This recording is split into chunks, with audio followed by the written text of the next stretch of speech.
Olá, a paz do Senhor Jesus, bom dia para todos, que o Senhor Jesus Cristo possa te encontrar numa manhã de bênção, numa manhã de paz. Quero desejar desde já uma excelente Páscoa, que nesta manhã não venhamos esquecer qual o verdadeiro sentido da nossa Páscoa, não é?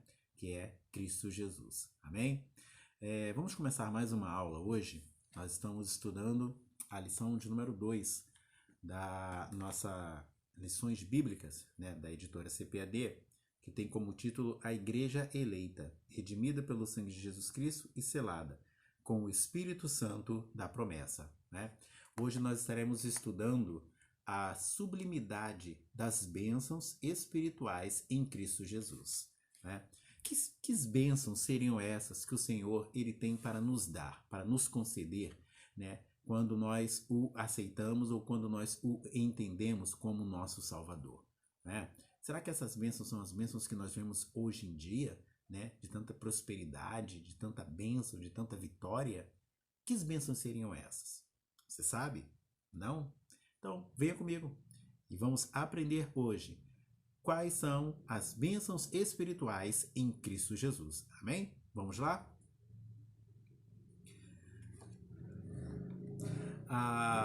O texto áureo, ele está na carta de Efésios, no capítulo de número 1, versículo de número 3, que diz: Bendito ó Deus, o Pai de nosso Senhor Jesus Cristo, o qual nos abençoou com todas as bênçãos espirituais nos lugares celestiais em Cristo. Efésios capítulo 1, versículo 3. A nossa leitura bíblica, ela está na carta de Efésios, no capítulo de número 1, versículos 3, 4 e depois do versículo 9 até o versículo 14. E eu gostaria de compartilhar com você este texto. Diz assim: Bendito, ó Deus e Pai de nosso Senhor Jesus Cristo, o qual nos abençoou com todas as bênçãos espirituais nos lugares celestiais em Cristo, como também nos elegeu nele antes da fundação do mundo, para que fôssemos santos e irrepreensíveis diante dele em amor, descobrindo-nos o mistério da sua vontade, segundo o seu beneplácito, que propusera em si mesmo, de tornar a congregar em Cristo todas as coisas na dispensação da plenitude dos tempos, tanto os que estão nos céus, como os que estão na terra. Nele, digo, em que também fomos feito herança, havendo sido predestinados conforme o propósito daquele que faz todas as coisas, segundo o conselho da sua vontade, com o fim de sermos para louvor da sua glória, nós, os que primeiro esperamos em Cristo, em que também vós estáis depois que ouviste a palavra da verdade, o evangelho da vossa salvação, e tendo nele também crido, foste selado com o Espírito Santo da promessa, o qual é o penhor da nossa herança, para a redenção da possessão de Deus, para louvor da sua glória. Que nessa manhã nós possamos entender, qual é o objetivo real que Paulo, quando escreveu esta carta a Efésios, qual era a sua real preocupação, com a igreja de Éfeso. Paulo ele tinha essa preocupação de saber como é que os cristãos estavam preparados para administrar a salvação, administrar o processo de salvação em suas vidas, na sua rotina do seu dia a dia. E temos como objetivo geral refletir a respeito da nossa posição em Cristo, evidenciar a realidade de uma vida cristocêntrica neste mundo e explicar que o Espírito Santo desempenha um importante papel no plano da salvação. Esses são os nossos objetivos de hoje. Vamos começar a nossa aula? No tópico 1, a introdução ela já nos faz um resumo de todo o conteúdo da aula, de todo o conteúdo desta lição de hoje, que diz assim: Nessa lição, vamos abordar a grandeza e a excelência e a perfeição do projeto divino para conceder bênçãos espirituais aos seus escolhidos. Desde a eternidade, aprove a Deus executar um plano de restauração e reconciliação com a humanidade caída. Por isso que na carta o apóstolo Paulo se mostra profundamente agradecido pela revelação do mistério que estivera oculto desde todos os tempos. Ele nos convida a louvar e glorificar a Deus pela sua bondade e misericórdia para com todos os pecadores. Que mistério é esse, né? Que Paulo ele relata aqui nesta carta que lhe foi revelado. Você sabe? Pois é, nós vamos descobrir isso daqui a pouco. Tópico 1 diz assim: a nova posição em Cristo. No passado estávamos perdidos e condenados à morte eterna. Por sua infinita graça, Deus nos outorgou em Cristo o privilégio da salvação. A doxologia é a maneira como Paulo, ele até mesmo ele começa a carta de Efésios, né? É como uma adoração. Doxologia é quando você faz uma adoração, né? E o que Paulo ele destaca nesta carta é uma adoração a Deus, aonde ele exalta, né, a soberania de Deus, a sua bondade e a sua misericórdia. E nós vemos que após expor os versículos de abertura da epístola, capítulo 1, versículos 1 e 2, né, o apóstolo ele apresenta uma sequência de textos que se caracteriza pela verdadeira adoração, a doxologia. A bondade ativa de Deus. Ele começa pela frase: bendito, ó Deus Pai de nosso Senhor Jesus Cristo. Ele está exaltando, enaltecendo, né, o poderio de Deus, mostrando que o Senhor Jesus, né, o próprio Deus, ele é digno de honra, de glória, de ser louvado e exaltado. Paulo ele começa essa carta de uma maneira muito simples, mas com muito carinho e respeito à pessoa do próprio Senhor Jesus Cristo, aonde ele o exalta, né? Onde ele coloca ali a exaltação a Deus acima de tudo. Ele começa pela frase bendito a Deus Pai nosso Senhor Jesus Cristo, onde bendito significa digno de louvor. O apóstolo dá sequência até o versículo 14 por meio de um maravilhoso tributo ao Deus eterno, em suas muitas bênçãos concedidas aos homens. Ele agradece a Deus, né? Primeiro ele começa exaltando a Deus na carta de Efésios capítulo 1, e aonde ele agradece a Deus pelas bênçãos que o Senhor ele concede a nós homens, né? A partir do momento em que nós temos um compromisso, uma responsabilidade com Deus, o Senhor ele nos concede bênçãos espirituais. Mas que bênçãos são essas, né? Aquele ao qual devemos adorar está identificado na expressão Deus Pai de Jesus Cristo. É uma clara referência à Santíssima Trindade, com ênfase na natureza divina de Jesus Cristo, seu Filho. Nós vemos que Paulo, em todo o tempo, ele enaltece a pessoa do Senhor Jesus Cristo, como também a pessoa do próprio Deus, né? E o Espírito Santo, enaltecendo ali, mostrando, né, a importância da adoração ao Deus Pai, Deus Filho e Deus Espírito Santo, né? Mostrando ali que é necessário que nós devemos valorizar e entender que a Santíssima Trindade, ela faz parte da nossa vida pós-conversão. As bênçãos espirituais. Eu queria chamar a sua atenção nesse momento para que você entenda juntamente comigo. Porque no capítulo de número 1, quando nós lemos ali do versículo 3 até o 14, nós temos ali uma sequência. Temos uma sequência de textos onde Paulo ele menciona ali as bênçãos que o Senhor ele nos concede. Quando nós nos convertemos, quando nós aceitamos a Jesus Cristo como nosso Salvador, nós automaticamente recebemos bênçãos, tá? Recebemos bênçãos da parte do Senhor. Olha só, obviamente que as bênçãos espirituais não são materiais, tá? A bênção espiritual é bem diferente das bênçãos que nós vemos hoje em dia sendo pregadas muitas vezes nas igrejas, né? Nós vemos muitas vezes hoje nas igrejas sendo muito pregada a prosperidade, sendo muito pregado o materialismo, sendo muito pregado, né, o que a gente pode pegar, o palpável, né, o que é natural do homem, quando na verdade as promessas que o Senhor ele tem para nós, ele pode sim nos conceder bênçãos materiais sim, tá? Porque ele é soberano, ele é poderoso e ele faz o que ele assim bem entender. Mas o que Paulo ele estava enfatizando à igreja de Éfeso aqui era acerca das bênçãos espirituais, as bênçãos que o Senhor ele pode nos conceder, né, a partir do momento que nós o reconhecemos como nosso único e suficiente Salvador. Olha só, as bênçãos espirituais não são apenas bênçãos, não são bênçãos materiais, mas provenientes dos lugares celestiais. Isto é, do reino espiritual, vem diretamente de Deus, tá? As bênçãos espirituais.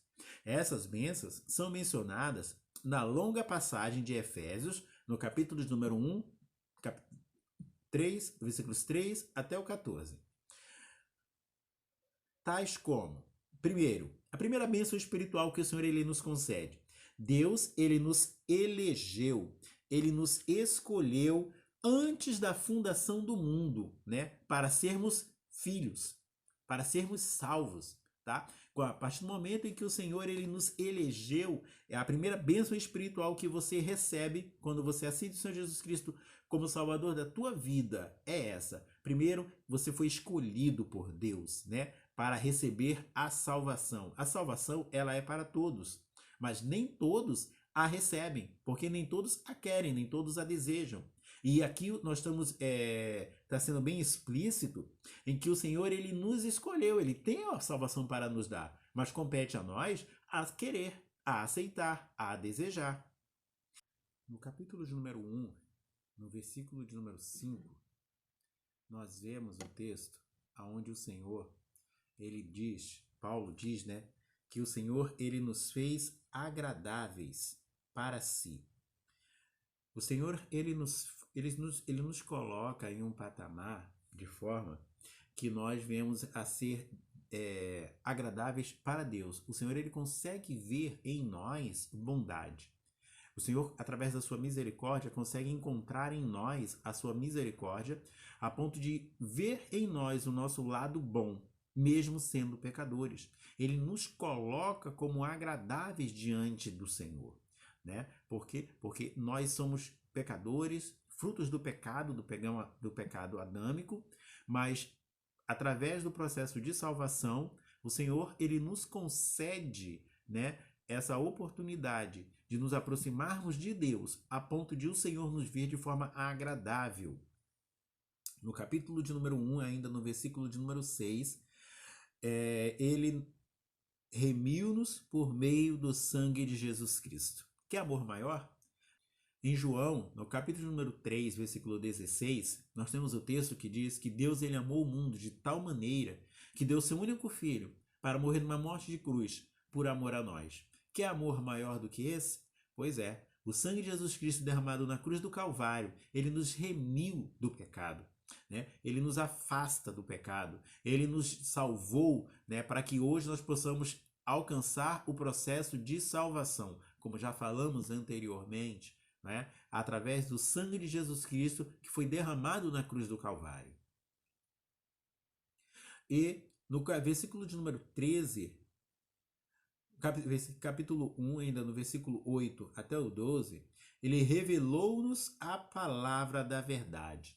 O Senhor aqui com clareza, quando você o aceita como seu Salvador, como você tem Jesus Cristo como teu Salvador, o Senhor ele passa a te mostrar a palavra da verdade. Você passa a ver, né, as dificuldades, as diversidades, mas com a palavra da verdade, à luz da Bíblia, com o olhar de Cristo. Então você vê um problema acontecendo, mas você entende que é necessário que venhamos a passar e compreender tudo isso que estamos passando. Mas por quê? Porque Cristo está no controle de tudo. O Senhor, ele está no controle de tudo. Só compete a nós termos a bondade e a misericórdia de saber esperar o momento certo do agir de Deus. Quando você tem o amor de Cristo no teu coração verdadeiramente transformado, você começa a ver tudo com o olhar de Cristo.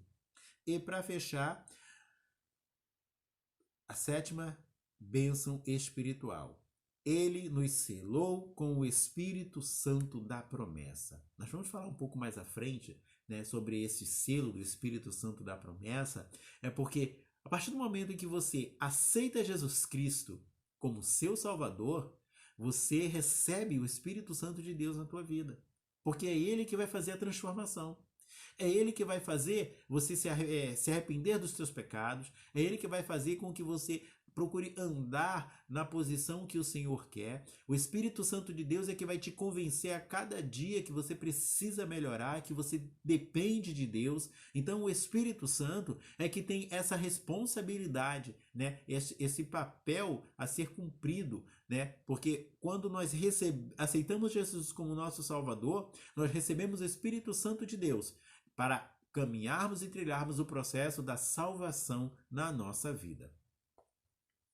Tais bênçãos provêm de Deus e que planejou a redenção do Filho, que realizou, e do Espírito Santo, que garante as bênçãos e nos conduzem a exclamar como Paulo: bendito seja Deus. O Espírito Santo de Deus é a nossa garantia. Nós vamos falar isso mais à frente lá no tópico 3, né? Que o Espírito Santo de Deus, ele é que nos garante, ele é que nos concede, né? Nos dá a certeza de que vamos alcançar a bênção espiritual, tá? Vamos lá. O item 3, tópico 1, item 3. A nova condição. Aí vamos falar um pouquinho sobre essa nova condição. Um novo ser. Quando nós falamos sobre uma nova condição do ser humano, precisamos entender que a expressão em Cristo significa que somos abençoados com toda a bênção espiritual. E a partir da sua pessoa, a obra realizada no Calvário. A morte de Jesus Cristo na cruz do Calvário foi porta de entrada para um processo de transformação na nossa vida. Jesus Cristo, ele deu a sua vida para que hoje nós possamos entender e compreender que ele é o nosso Senhor. Mas para nós entendermos isso, é necessário que o Espírito Santo de Deus, ele trabalhe no nosso coração e na nossa vida para nos transformar a um novo homem, para nos fazer entender que nós somos uma nova criatura em Cristo Jesus. E para entendermos essa nova criatura em Cristo Jesus, é necessário que venhamos a ser um novo ser. Sim, porque antes, aquela pessoa que era uma pessoa rancorosa, uma pessoa vingativa, uma pessoa que tinha maldade no seu coração, quando ela aceita Jesus Cristo de forma definitiva, quando ela aceita Jesus Cristo de forma sincera e real, ela tem sua vida transformada. Ela tem a sua vida modificada. Isso é um processo que ocorre, é o processo da salvação, né? Mas quem faz essa modificação, essa transformação, é o Espírito Santo de Deus na minha e na sua vida. Relaciona-se ainda com a nossa experiência de conversão a Ele. Em 2 Coríntios, no capítulo 5, no versículo 17, você vai ler o texto e você vai compreender que esse processo de salvação, ele é relacionado de forma direta com Cristo Jesus. Vamos ler o que o texto diz? Em 2 Coríntios, no capítulo 5, no versículo de número 17. Olha só o que diz.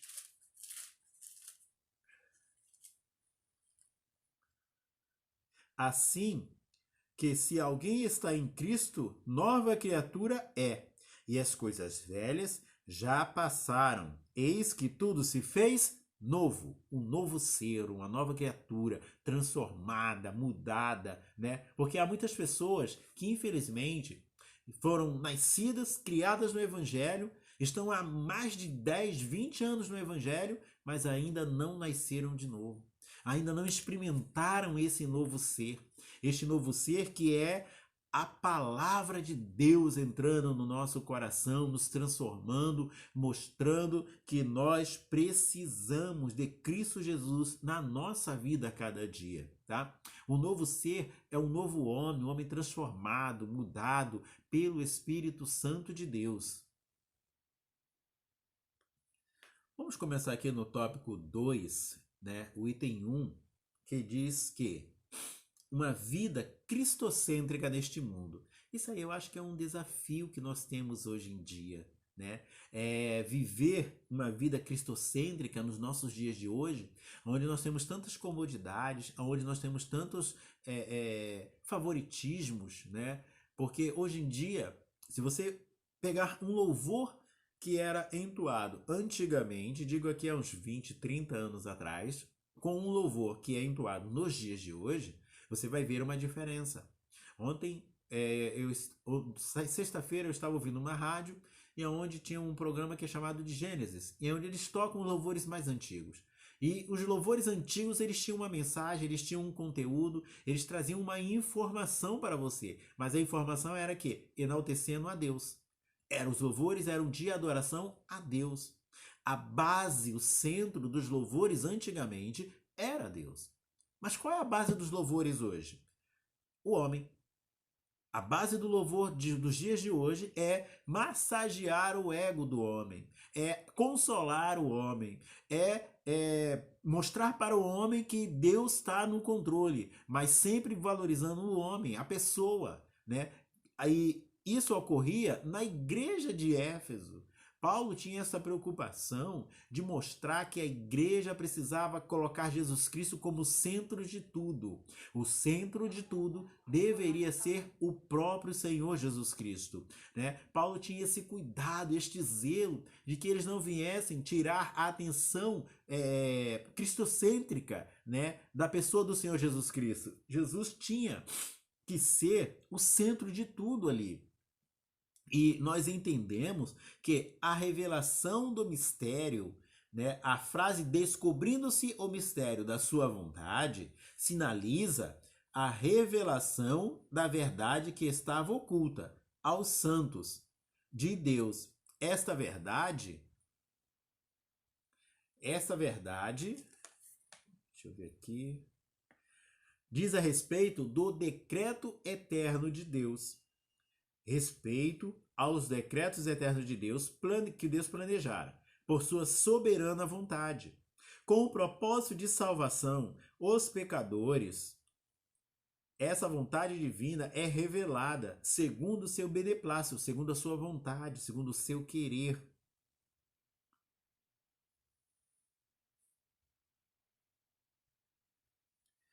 Essa vontade divina, ela é revelada segundo o seu beneplácito, né? Segundo a vontade de Deus, né? De acordo com a vontade de Deus, ele revela que a sua vontade é de agradar e salvar a todos.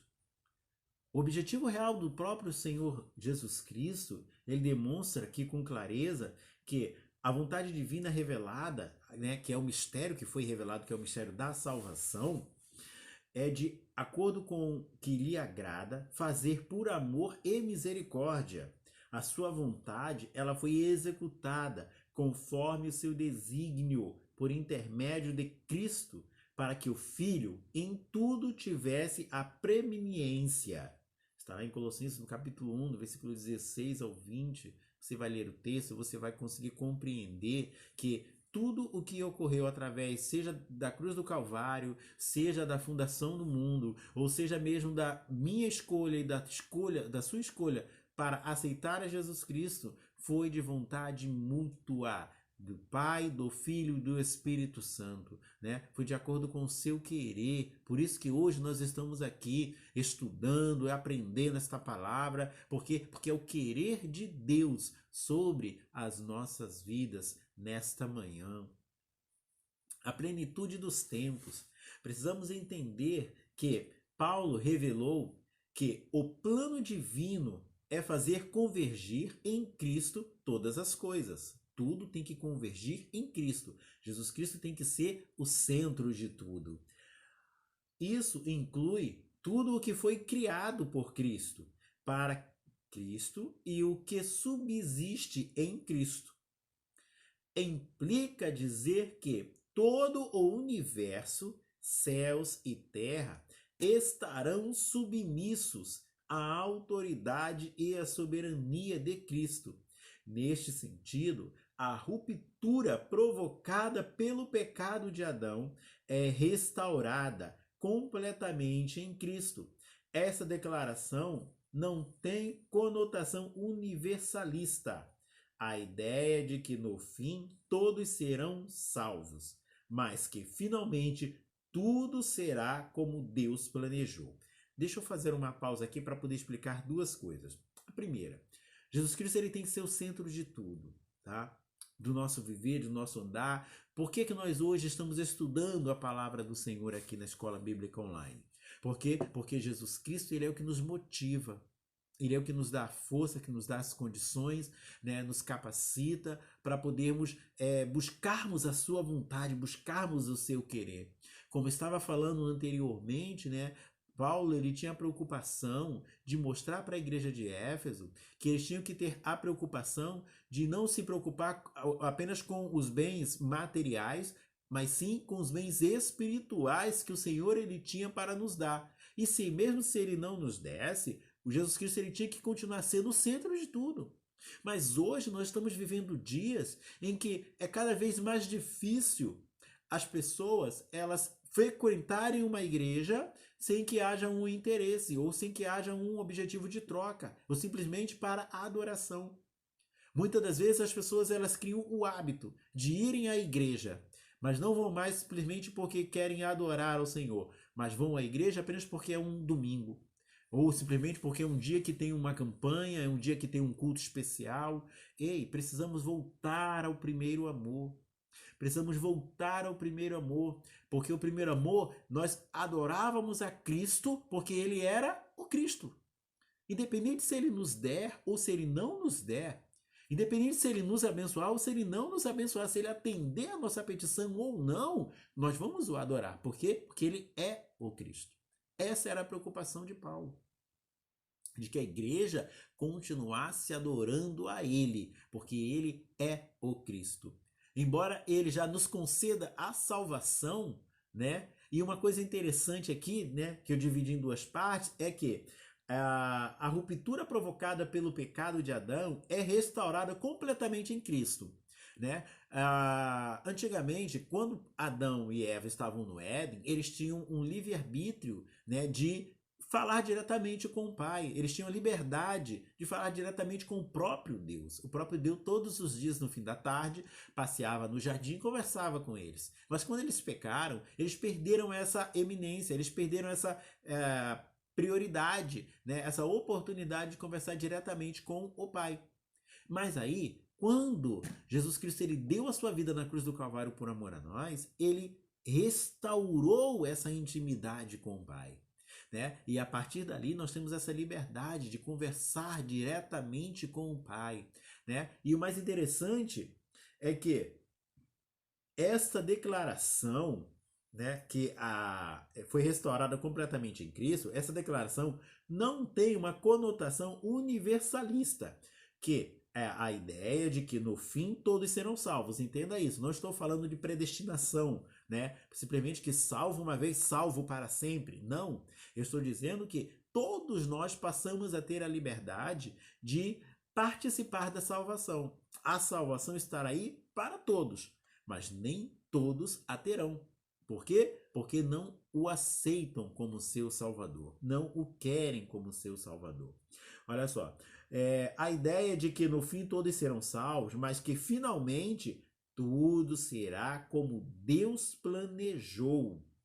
Cristo, a cabeça da igreja e também a cabeça do universo, né? Ele na fundação do mundo ele estava lá. Quando tudo foi criado, quando o ser humano, o homem foi criado, ele estava lá. Então ele faz parte de todo esse enredo de criação e de todos os planos e projetos que o Pai, o próprio Deus, tem a realizar. Jesus Cristo ele participa, né, juntamente com o Espírito Santo, de todos os eventos que Deus assim quer realizar. A dispensação ou a administração desse plano será na plenitude do tempo. Aqui, a palavra grega para tempo não é cronos, que traz uma ideia de cronologia, né? Esse tempo que é mencionado aqui, né, é o tempo de Deus. Porque o tempo de Deus, ele não é o meu tempo, não é o seu tempo. O tempo de Deus, ele é diferente, que é o tempo kairos, que se refere ao tempo divino, previamente determinado, para que todas as coisas estejam sob o domínio de Cristo. Em Atos, no capítulo 1, no versículo 7, você vê essa referência. Tudo tem o seu tempo determinado, os seus planos e seus projetos. Mas o meu tempo, ele não é o tempo de Deus. Porque muitas das vezes a gente quer que Deus ele realize as coisas, né, no momento que a gente acha que é melhor para nós. Mas o tempo de Deus ele é diferente. Porque o Senhor ele já sabe o que vai acontecer daqui a 10 anos na tua vida. Né?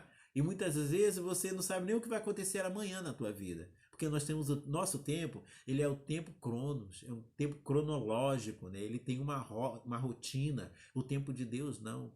O tempo de Deus ele é imutável. O tempo de Deus ele é o tempo kairos. Ele é um tempo simplesmente que Deus que determina, ele que controla, né, o que ele vai fazer, ou ele já tem determinado o que ele vai fazer daqui a 10 anos, ele já sabe.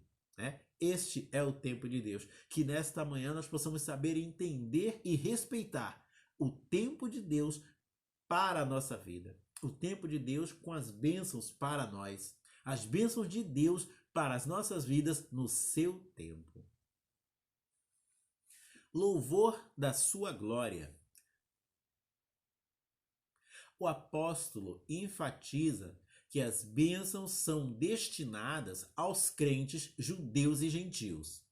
A igreja, Paulo muda do pronome nós, ele e os judeus, para o também vós, os gentios, para indicando que em Cristo os crentes de ambos os povos são herdeiros das promessas. Quando Paulo, em Efésios, no capítulo 1, no versículo de 11 ao 13, você vê ali que Paulo ele faz essa menção e ele faz essa junção, né, de tanto nós como também vós. Ele está demonstrando que a salvação ela não é apenas para os judeus, mas também para os gentios, para todos aqueles que forem agregados, né, à igreja. Todos aqueles que reconhecerem Jesus Cristo como seu Salvador alcançarão a misericórdia de Deus sobre suas vidas e a salvação está à disposição para todos, tanto vós como nós. Né? Paulo ele enfatiza isso com muita clareza a fim de mostrar que a salvação ela é para todo aquele que crê, todo aquele que aceita Jesus Cristo como seu Salvador alcança a salvação. Mas lembrando que a salvação ela é um processo, tá? Você aceitou Jesus Cristo hoje na tua vida? Ótimo, você recebe o Espírito Santo de Deus, você recebe as bênçãos divinas sobre a tua vida, mas isso é um processo que você vai ter que batalhar a cada dia, perseverar a cada dia para chegarmos ao trono de glória, para alcançarmos ao Senhor Jesus Cristo naquele grande dia, perseverando a cada dia, porque se você não vigiar, se você não ter a cautela, não ter o zelo, você pode perder a sua salvação.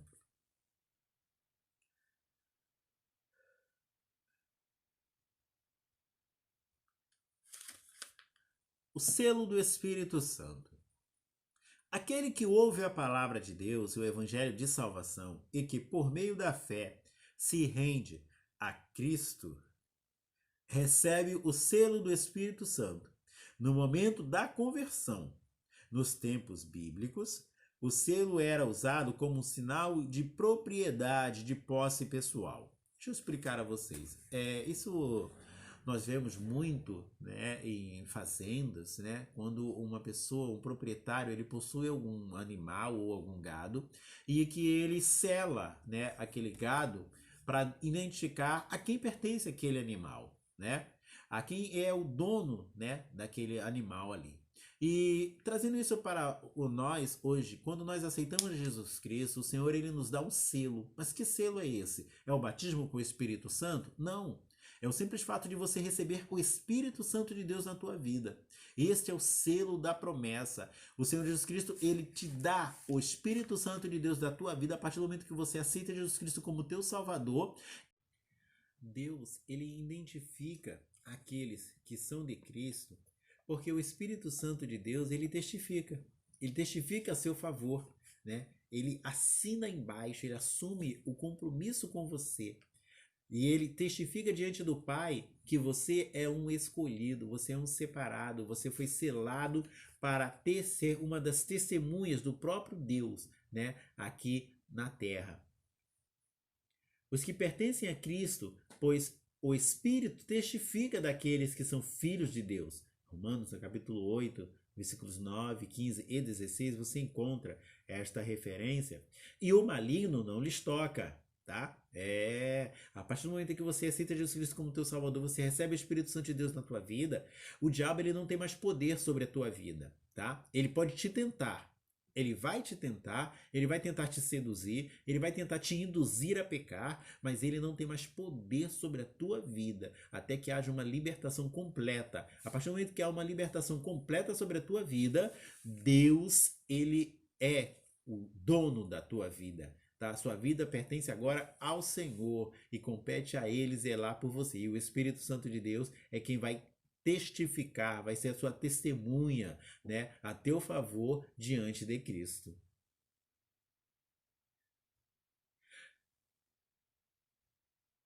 Os que pertencem a Cristo, o Espírito Santo testifica, né, como eu acabei de dizer, assim, a terceira pessoa da Santíssima Trindade tem um papel fundamental de regenerar, purificar e santificar o pecador.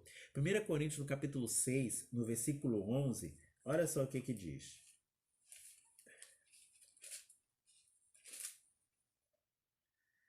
E é o que alguns têm sido, mas haveis sido lavados, mas haveis sido santificados, e mais haveis sido justificados em nome do Senhor Jesus, e pelo Espírito do nosso Deus. A santificação, ela é um processo de santificação, de regeneração e de transformação. E quem vai te auxiliar neste processo de salvação, no processo da salvação, de caminhar esse processo da salvação, é o Espírito Santo de Deus. Ele que vai a cada dia te guiar e te ensinar o que fazer e como zelar, né? Como se aproximar cada vez mais do próprio Deus. E que também produz no crente o verdadeiro relacionamento com Deus, por meio dos frutos do Espírito Santo. Lá em Gálatas, no capítulo 5, né, no versículo 22 e 23, você vai ver que os frutos do Espírito Santo são virtudes que o Senhor ele nos concede. A partir do momento em que nós temos uma intimidade com o Pai, o Senhor ele nos concede os frutos do Espírito Santo, que tem como objetivo nos capacitar, nos fortalecer e nos colocar de pé. Nos ajuda a manter esta caminhada. Olha só, os frutos do Espírito Santo de Deus são Gálatas, capítulo 6, versículo 11. Vede com grande letra vós, que escrevi por minha mão, todos que querem mostrar boa aparência na carne, esse vos obrigam a circuncidar-vos, somente para não serem perseguidos por causa da cruz de Cristo. É necessário, irmãos, que nós venhamos entender que... Esse aqui é outro texto, desculpa. Corta. Gálatas 5, versículo 22. Diz assim: mas o fruto do Espírito é o amor, gozo, paz, longanimidade, benignidade, bondade, fé, mansidão e temperança. Contra essas coisas não há lei. Os frutos do Espírito Santo são capacidades que o Espírito Santo de Deus ele vai nos concedendo conforme a nossa necessidade para nós trilharmos o caminho da salvação. É um revestimento que o Senhor ele nos concede, tá? Mesmo você não sendo batizado com o Espírito Santo de Deus, isso não te impede de ter os frutos do Espírito Santo, tá? Os frutos do Espírito Santo são capacidades que o Senhor ele nos concede. O Espírito Santo, o batismo com o Espírito Santo é um revestimento de poder também, tá? Que vai te ajudar a caminhar o caminho da salvação. E para fechar, no tópico 3, o item 2, né, o passaporte. Entenda uma coisa. O penhor da nossa herança. O termo grego arabon pode ser traduzido como depósito, penhor, garantia ou ainda a primeira parcela. A palavra tem origem semítica e era usada nas transações comerciais para assegurar o preço ou garantir o pagamento de algo. Paulo ensina que o Espírito Santo é o depósito que garante a nossa herança em Cristo. Tudo isso significa que aquele que tem o selo do Espírito Santo tem a salvação garantida. Isso não quer dizer que o crente está salvo para sempre, independente da sua conduta, mas que a redenção está validada aos eleitos em Cristo, que permanecem fiéis. É um passaporte. Quando você vai viajar, você pode estar com a sua passagem comprada, né? E você vai fazer uma viagem para o exterior. E quando você chega ali no aeroporto, na alfândega, você tem que estar com o seu passaporte, senão você não consegue embarcar. Ah, mas eu tenho a passagem. Você tem a passagem, mas você não tem o passaporte para embarcar, né? Então, o Espírito Santo de Deus, ele é o que nos garante, né, que nós temos o passaporte para ir para o céu. Né? Quando nós aceitamos a Jesus, ele pode provar, não, esse daí está apto, porque ele tem o passaporte, ele tem o selo, ele está selado em Cristo Jesus e ele está com autonomia para poder embarcar na caminhada, no trajeto que é o projeto de salvação, o trajeto de salvação. Né? O Espírito Santo de Deus ele nos capacita, ele nos redime, e ele nos fortalece, e ele nos ajuda a caminhar. Né? Quando nós lemos aqui, o Espírito Santo é o depósito que garante a nossa herança. A nossa herança é a salvação em Cristo Jesus, o céu de glória, o céu de vitória, onde o Senhor ele vai nos conceder. Mas compete a nós lutarmos a cada dia, porque embora tenhamos o passaporte, isso não quer dizer que nós simplesmente estamos aptos com a salvação garantida, não. Como eu já falei, a salvação ela é um processo. Se você não perseverar, se você não zelar pela sua salvação, você pode perdê-la. Então tenha cuidado, valorize o dom que Deus te deu, valorize a sua salvação que o Senhor ele te concede, porque o diabo ele está como um ladrão, né? Um leão ao nosso derredor, simplesmente buscando a quem possa tragar. E muitas das vezes para nos tentar, para nos fazer infringir a lei de Deus e fazer com que nós venhamos a pecar contra o Senhor. Que nesta manhã possamos entender que Cristo Jesus, ele é aquele que nos garante a salvação, ele é aquele que nos dá as bênçãos espirituais e também materiais, mas hoje estamos falando sobre as bênçãos espirituais, né? E ele é aquele que nos acompanha a cada dia, tá? Ele nos acompanha a cada dia para valorizarmos o dom que ele tem nos dado, né? Que é o dom da salvação, que é o privilégio de sermos salvos por Cristo Jesus na nossa vida. Que Deus possa continuar nos abençoando, né? E a nossa conclusão, ela fecha da seguinte forma: nesta porção da Epístola aos Efésios, o plano divino revelado resulta na reconciliação do ser humano com Deus, por meio de Cristo e na restauração de todas as coisas visíveis e invisíveis.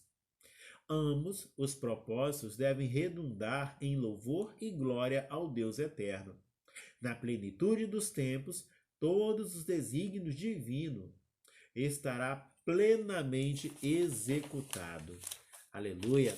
Que o Senhor nesta manhã ele possa te abençoar, que você possa entender que o plano de salvação de Deus, ele é para todos, ele está aí ao alcance de todos, para que todos o recebam, né? E é um processo.